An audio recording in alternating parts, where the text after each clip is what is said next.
আসসালামু আলাইকুম। আজকের এই ভিডিওতে আমরা কথা বলবো ডিপিএস করার সঠিক মেয়াদ নির্ণয় করা। আমরা অনেকে আছি বিভিন্ন ব্যাংকে আমরা ডিপিএস করি, আবার অনেকে আছি ডিপিএস করার কথা চিন্তা করতেছি। আপনি আগে আমার কথাগুলো শুনবেন, আপনার কাছে ভালো লাগলে আপনি সিদ্ধান্ত নেবেন আমার কথাগুলো অনুযায়ী। ব্যাংকে আমরা কেন ডিপিএস করি? আমাদের হাতে টাকা থাকলে সেটা আমরা খরচ করে ফেলি। যদি আমরা একটা ডিপিএস করতে পারি, মাসে মাসে কিছু টাকা আমরা জমাতে পারি। এই জন্য কিন্তু আমরা বিভিন্ন ব্যাংকে ডিপিএস করে থাকি।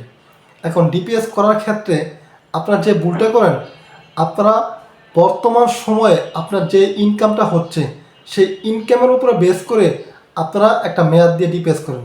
সেটা অনেক লং হতে পারে, 15 বছর, 10 বছর মেয়াদ দিয়ে অনেকে ডিপিএস করে। কিন্তু আপনি একটা চিন্তা করে দেখেন, আজকে আমি যে কোনো মুহূর্তে মারা যেতে পারি। এখন এটাও আপনাকে চিন্তা করতে হবে, আপনি যে 10 বছর মেয়াদ দিয়ে করছেন, বর্তমান সময়ে আপনি যে ইনকামটা করছেন 5 বছর পরে, 2 বছর পরে, কিংবা 3-4 বছর পরে কি ইনকামটা আপনার থাকবে?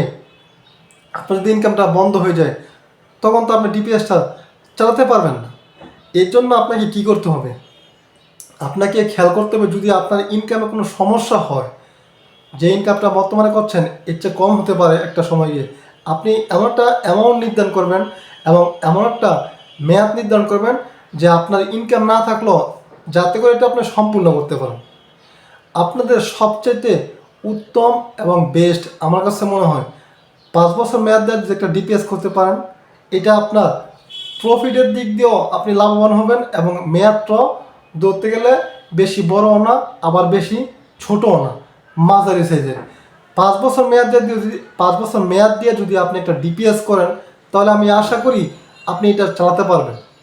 আর অ্যামাউন্ট আপনি এমনভাবে নির্ধারণ করবেন যে আপনি বর্তমানে যে ইনকামটা করছেন, যদি কোনো কারণে আপনার ইনকাম কমে যায়, 5 বছরের আগে আপনি তো একটা কাজ করবেন, এমনভাবে নির্ধারণ করবেন যে আপনার কোনো সমস্যা হবে না, এই ডিপিএসটা আপনি সম্পূর্ণ করতে পারবেন।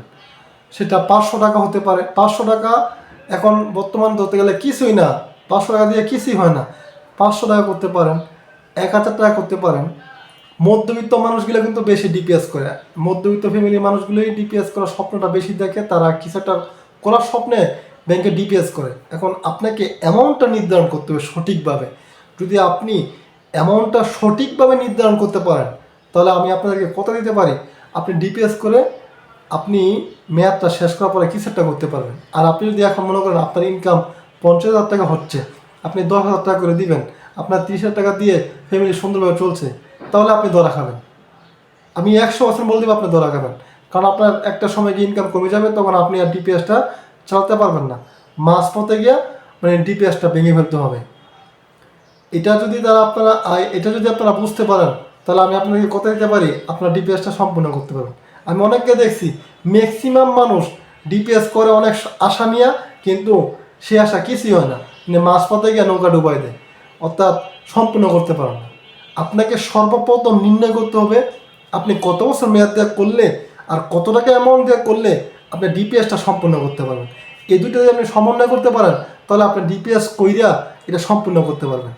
আশা করি আমি আপনাদেরকে যে কথাগুলো বোঝাতে চেষ্টা করছি আপনারা সেটা বুঝতে পারছেন।